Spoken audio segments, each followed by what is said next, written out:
Alright, so several centuries ago, when you think about Galileo and all of that, well, actually before him, science used to be mainly an exercise of the mind. So this is back when it was more philosophers than really called scientists.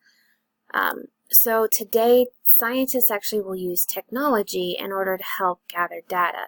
So it used to be that really everything that they could kind of think about, they had to be able to use one of their senses to observe. Today, we can actually use technology, various different versions of technology, to kind of enhance our own senses. So, for an example, astronomers have telescopes to see objects throughout the universe.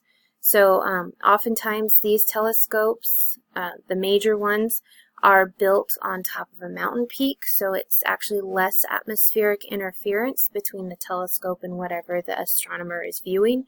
Or they use the Hubble telescope that is actually in space. And then we also have biologists have microscopes so that they can see smaller objects in greater detail. And they have various different types of microscopes. So the main one that you deal with in biology is a light microscope.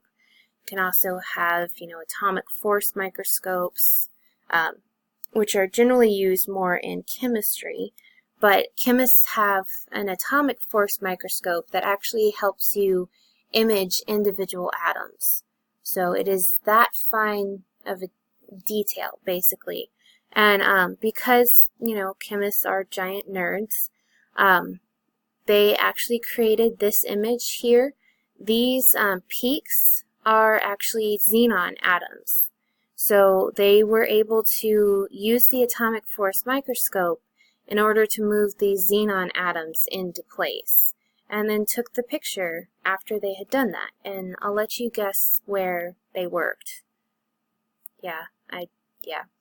Anyway, so that is it for this section. All right.